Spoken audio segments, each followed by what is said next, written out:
बिस्मिल्लाहिर्रहमानिर्रहीम। अब हम सीखेंगे प्रोसीजर ऑफ रेवेन्यू ऑफिसर, जो कि सेक्शन 85 है। दी प्रोविंशियल गवर्नमेंट में makes rules consistent with this act. अब जो प्रोविंशियल गवर्नमेंट है वो क्या बनाएगी, रूल्स बनाएगी जो इस एक्ट के मुताबिक होंगे for regulating the procedure of revenue officer. Procedure जो है रेवेन्यू ऑफिसर का, उसको रेगुलेट करने के लिए under this act in cases in which a procedure is not prescribe. ऐसे केसेस जहाँ पे प्रोसीजर अडॉप्ट या प्रोसीजर जो है प्रेस्क्राइब नहीं किया गया, वहाँ पे रूल 2 है, क्लास 2, वो कहती है जनाब दी रूल्स में provide among other matters for the mode of enforcing orders of ejectment. यानी कि जो रूल्स होंगे या क्या प्रोवाइड करेंगे, ये रूल्स हमें बताएंगे कि जनाब किस तरह से जो है किसी ऑर्डर को, इजेक्टमेंट का जो ऑर्डर है उसको इन्फोर्स करवाना है। एंड डिलीवरी ऑफ पोजेशन किस तरह से डिलीवर होना है किसी भी इमूवेबल प्रॉपर्टी का। और रूल जो है हमें ये भी बताएंगे कि जनाब जो रेवेन्यू ऑफिसर है उसकी पावर्स जो हैं कंटेम्प्ट्स के हवाले से, कोई उसके ऑर्डर की अगर कंटेम्प्ट्स हुई है तो उसकी पावर्स क्या होंगी, रेजिस्टेंस के हवाले से क्या पावर्स हैं, and the like which a civil court may exercise in the execution of a decree whereby it has जज इनेक्टमेंट। जहाँ पे कोई सिविल कोर्ट का ऑर्डर है और उसकी एग्जीक्यूशन हो रही है, उसकी डिक्री की एग्जीक्यूशन हो रही है इजेक्टमेंट के हवाले से, तो फिर क्या पावर्स होंगी, कैसे वो पावर्स को एक्सरसाइज करेगा। और delivery of possession of such property, और इस पोजेशन प्रॉपर्टी जो है, ऐसी जो प्रॉपर्टी है उसका पोजेशन कैसे डिलीवर होना है, ये तमाम रूल्स में चीज़ें लिखी जाएंगी। नेक्स्ट है दी रूल्स में also provide for the mode of executing orders. जो ये रूल होंगे ये क्या प्रोवाइड करेंगे, एग्जीक्यूटिंग ऑर्डर जो हैं उनका मोड्स भी हमें बताएंगे। ठीक है, इसके अलावा कॉस्ट बताएंगे हमें कि ये जो ऑर्डर किसी की भी एग्जीक्यूशन होनी है तो उसके लिए कितनी कॉस्ट लगेगी। और इसके अलावा and may adapt to proceeding under this act, और ये इस एक्ट के तहत जो प्रोसीडिंग्स होंगी उनको कैसे चलाया जाएगा। और जो प्रोविजंस हैं पंजाब लैंड रेवेन्यू एक्ट 1967 की, उनके हवाले से आर्बिट्रेशंस कैसे होंगी। अब सब सेक्शन 4 है, subject to the rules under this section a revenue officer. उन जो गवर्नमेंट ने ये रूल्स बनाए हैं इनके मातहत रहते हुए कोई भी रेवेन्यू ऑफिसर है वो रेफ़र करेगा किसी भी केस को which he is empower to dispose, जो उसके पास अख्तियार है उस केस को डिस्पोज ऑफ करने का, सुनने का, फ़ैसला उसका करने का, वो किसी दूसरे रेवेन्यू ऑफिसर को भी उसकी इन्वेस्टिगेशन जो है और रिपोर्ट जो है वो रेफ़र कर सकता है। And may decide the case upon the report, और उस जो दूसरे ऑफिसर ने रिपोर्ट उसको वापस भेजी है उस रिपोर्ट के पे उस केस को डिसाइड भी कर सकता है। 86 है, persons by whom appearance may be made before revenue officer as such and not as revenue courts। अब कौन कौन सी अपेरेंस होंगी, कौन कौन से पर्सनस होंगे जिनकी मदद से ये हाज़िरियाँ होंगी या अपेरेंसेस होंगी। Appearances before a revenue officer as such and applications to and acts to be done before him under this act may be made or done. अब कौन कौन से एक्ट्स हैं जो वो रेवेन्यू ऑफिसर जो है अपेरेंसेस के दौरान जो है वो करेगा या कोई भी एप्लीकेशंस करेगा, वो क्या होंगी। Number 1, by the parties themselves. या तो कोई भी ऐसी चीज़ है, अब बाय द पार्टीज़ देमसेल्फ यानी कि हम इस सेक्शन में ये पढ़ रहे हैं कि जो अपेरेंसेस होंगी रेवेन्यू ऑफिसर के सामने या जो एप्लीकेशंस आ जाएंगी, ठीक है, या कोई भी जो एक्ट होंगे जो डन किए जाएंगे रेवेन्यू ऑफिसर के सामने, तो इस एक्ट के तहत, ठीक है, वो या तो उनको किया जाएगा मे बी डन और made by the parties themselves, party की मदद से, या फिर बाय देयर रिकॉग्नाइज्ड एजेंट और लीगल प्रैक्टिशनर, या उनके वकील की मदद से। क्लॉज 2 इसकी है, for the purpose of subsection 1 recognized agent shall be such person as the provincial government may by notification declare in this behalf. अगर एजेंट की बात करें, इस सेक्शन में एजेंट का लफ्ज़ इस्तेमाल हुआ है, तो एजेंट के हवाले से गवर्नमेंट जो जो चीज़ें डिफ़ाइन कर देगी, जो पर्सन डिफ़ाइन कर देगी नोटिफिकेशन में, वही बंदे एजेंट कहलाएंगे इस सेक्शन के तहत। सब सेक्शन 3 है, the fees of legal practitioner shall not be allowed as cost. अब जो है किसी भी वकील को आपने फ़ीस दी है तो उसको आप एज एन कॉस्ट जो है वो अलाउ नहीं करवा सकते किसी भी रेवेन्यू ऑफिसर से, अनलेस दैट ऑफिसर कंसिडर, जब तक उस ऑफिसर को ये मुनासिब लगे कि जनाब ये वाक़या ही ये जो फ़ीस है वकील की ये भी इनको मिलनी चाहिए, तो फिर वो अलाउ कर सकता है और उसके लिए अपनी रीज़न लिखेगा। 87 है cost. A revenue officer may give and apportion the cost of any proceeding under this act in any manner as he thinks fit। अब कोई भी रेवेन्यू ऑफिसर है वो क्या कर सकता है, दे सकता है या उसका कोई भी पार्ट जो कॉस्ट का है, कोई भी अपोर्शन है वो भी अलाउ कर सकता है जैसे उसको मुनासिब लगेगा कॉस्ट में। तो नेक्स्ट इसकी सब सेक्शन 2 है, बट लेकिन if he orders that cost, अगर वो कॉस्ट का ऑर्डर करता है तो any such proceeding shall not follow the event, he shall record his reason for the order। अगर वो कॉस्ट का ऑर्डर करेगा तो उसके लिए एक रिटन ऑर्डर अपनी रीज़न लिखेगा कि जनाब मैंने इस वजह से ये कॉस्ट का ऑर्डर किया है। नेक्स्ट वन है 88 प्रोसीजर ऑफ रेवेन्यू कोर्ट्स। ऊपर था रेवेन्यू ऑफिसर का प्रोसीजर, ये आ गया रेवेन्यू कोर्ट्स का प्रोसीजर।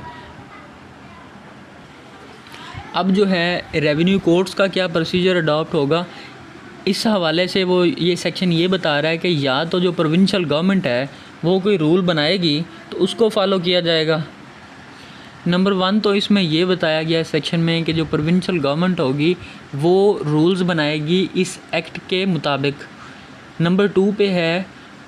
कि अगर तो वो गवर्नमेंट जो है वो रूल्स नहीं बनाती तो फिर जो CPC में प्रोसीजर बताया गया है उसको फॉलो किया जाएगा बाय द रेवेन्यू कोर्ट्स। ठीक हो गया। नेक्स्ट वन है until rules are made under subsection 1 and subject to those rules when made and to the provision of this act. अगर तो है जब तक रूल नहीं बनेंगे सेक्शन 1 के तहत तो फिर क्या होगा, जो कोर्ट्स होंगी वो फॉलो करेंगी प्रोविजन ऑफ दिस एक्ट, इस एक्ट की प्रोविजन को जो ये हम पढ़ रहे हैं टेनेंसी एक्ट। नेक्स्ट वन है the code of civil procedure shall so far as it is applicable apply to all proceeding in the revenue courts whether before or after decree। अब जो है वो कह रहे हैं कि जनाब जो CPC होगी सिविल प्रोसीजर कोड होगा ये एप्लीकेबल होगा बिफोर और आफ्टर द डिक्री, यानी कि डिक्री होने के बाद भी और डिक्री होने से पहले भी रेवेन्यू कोर्ट्स में यही एप्लीकेबल होगा। एंड नेक्स्ट है the board of revenue shall in respect of those proceedings, अगर कोई प्रोसीडिंग्स बोर्ड ऑफ रेवेन्यू चला रहा है तो be deemed to be the high court within the meaning of the code, तो civil procedure code के हिसाब से वो जो है अपने आप को समझेगा कि वो हाई कोर्ट है। High court as an high court वो क्या करेगा, एक्ट करेगा। And shall subject to the provision of this act, और इस एक्ट के तहत exercise as regard the courts under its control, और ये तमाम जो बाकी रेवेन्यू कोर्ट्स होंगी उसको समझेगा कि ये मेरी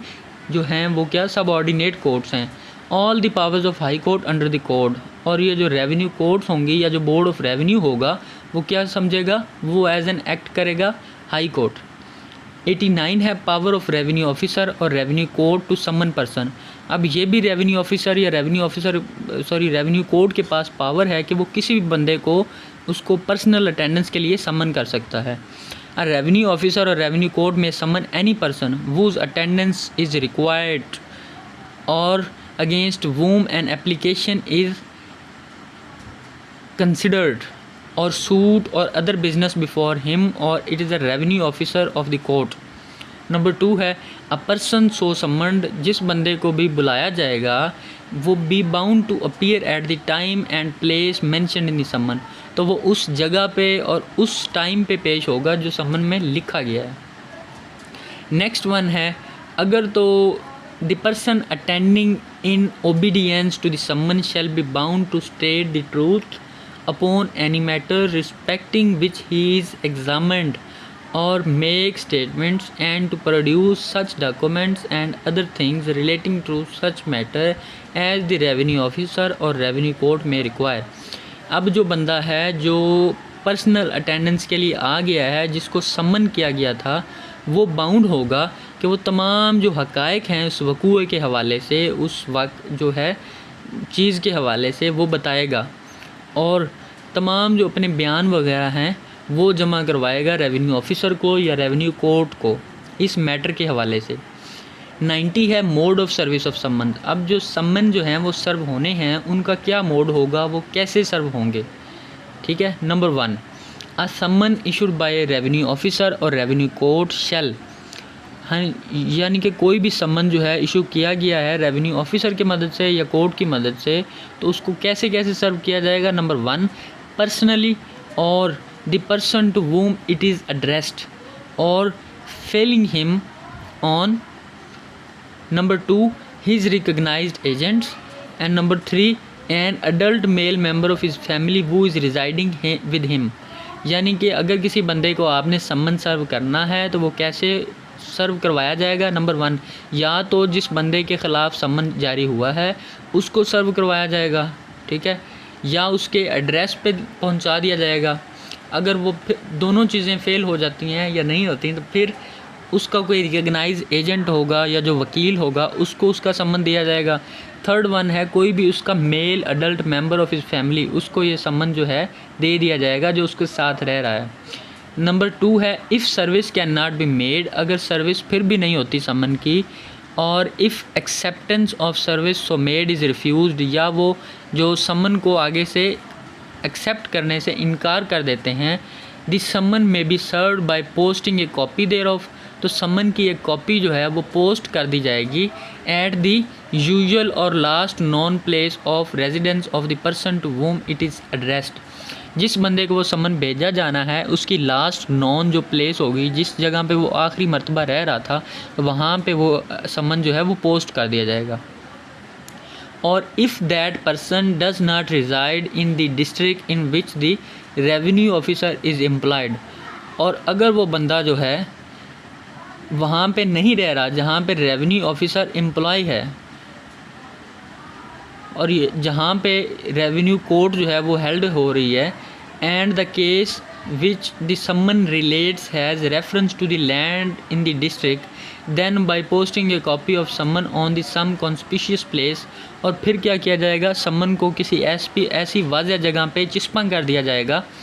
इन और near the estate wherein the land is situate, जहाँ पे उसकी लैंड जो है किसी मौज़े में सिचुएट करती है, वहाँ पे ये सम्मन जो है चिस्पा कर दिया जाएगा। नेक्स्ट वन है if the summon relates to a case in which person have the same interest, अब जो है एक या एक से ज़्यादा बंदे हैं जिनका सेम इंटरेस्ट है, तो फिर सम्मन कैसे इशू किया जाएगा। That the personal service on all of them is not reasonably practicable, तो उन तमाम बंदों को ज़रूरी नहीं है कि आप सम्मन सर्व करें। It may be if the revenue officer or court so directs be served by delivery of a copy thereof to such of those persons as the officer or court nominate, तो फिर उनमें से किसी भी बंदे को जिसको court या रेवेन्यू ऑफिसर डायरेक्ट करेगा, उस एक को या एक से ज़्यादा बंदों को जो है जो नोटिस है उसकी कॉपी सर्व कर दी जाएगी। बाई प्रोक्लेमेशन, या कोई ऐलान वगैरह करके, ठीक है, या इंफॉर्मेशन दे के जो उसमें पर्सन इंटरेस्टेड हैं उनको। नंबर 4 है any person may if the revenue officer or court so directs be served on the person name therein, यानी कि जिस बंदे को जो रेवेन्यू ऑफिसर है या रेवेन्यू कोर्ट है वो डायरेक्ट करेगी सम्मन कि इसको आप सर्व करें, तो उसको सर्व किए जाएंगे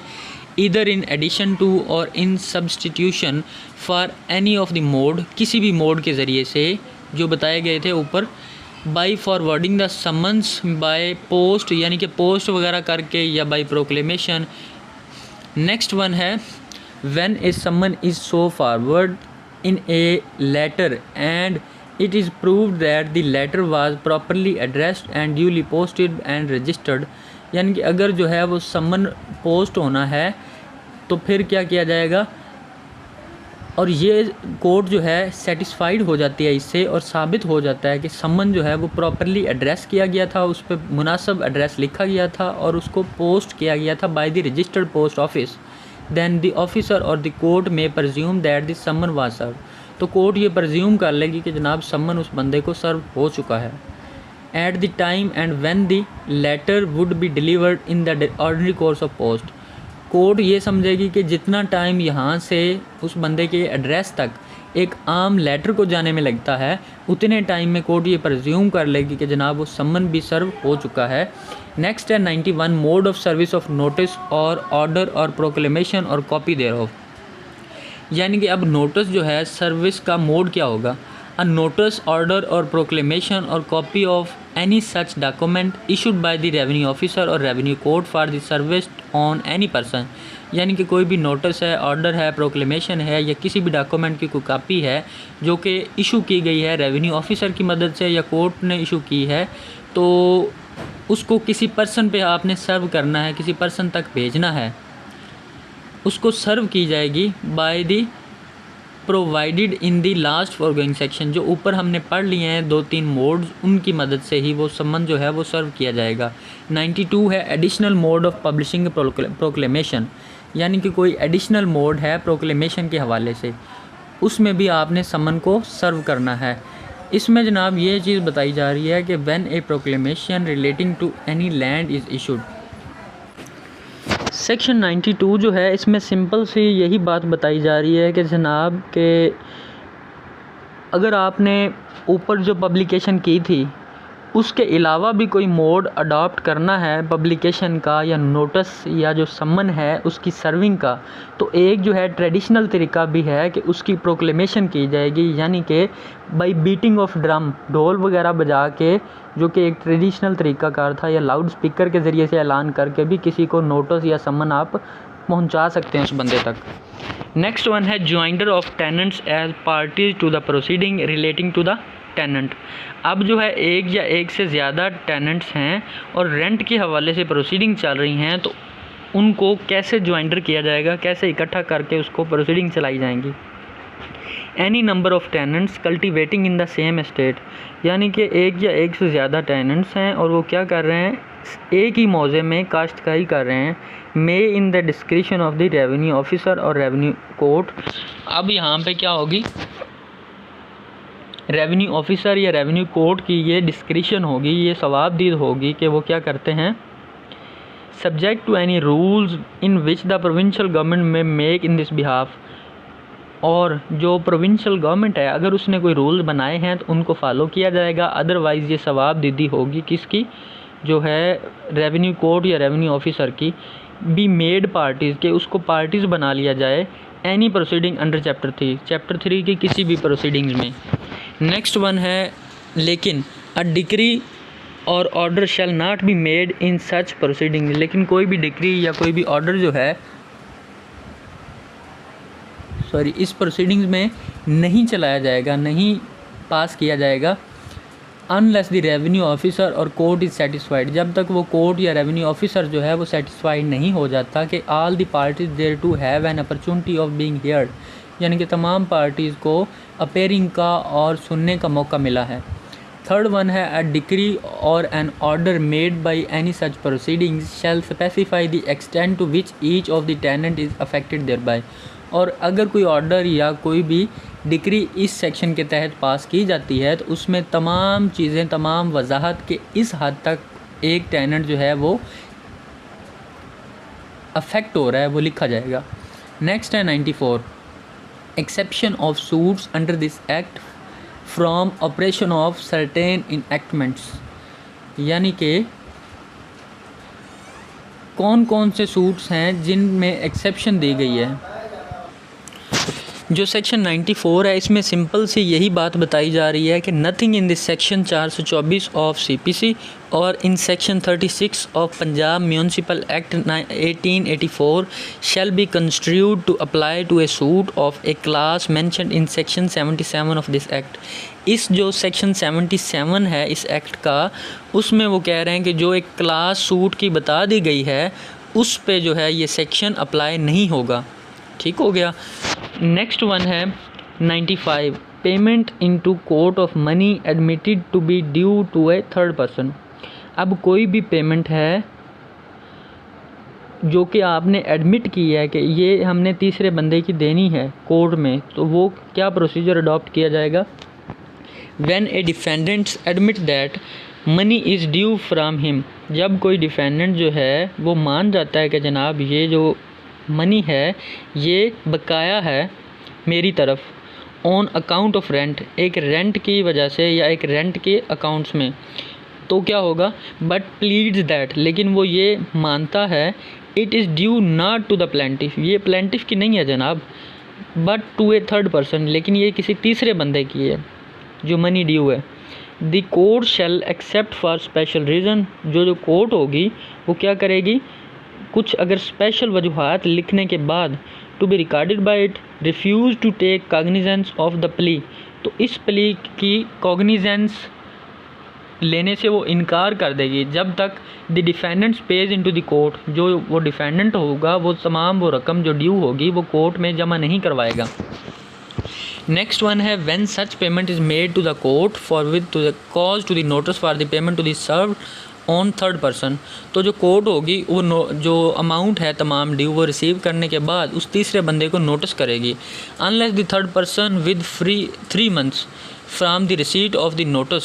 अब जो है तीसरे बंदे को नोटिस गया है कि आ जाओ भाई पैसे ले जाओ, तो वो नोटिस को रिसीव करने के बाद जब तक वो 3 महीने के अंदर अंदर पेश नहीं होगा, वो एक सूट इंस्टीट्यूट करेगा अगेंस्ट द प्लेंटिफ के ख़िलाफ़, and there in obtains an order restraining payment of the money, तो इस पेमेंट की रिस्ट्रेनिंग के लिए, रोकने के लिए क्या करेगा, वो ऑर्डर हासिल करेगा। It shall be paid to the plaintiff, वो ये कहेगा कि जनाब ये थर्ड बंदे की पेमेंट नहीं है, ये मुझे पे की जाए। On his application to the court thereon, तो वो कोर्ट में भी एक एप्लीकेशन जमा करवा देगा।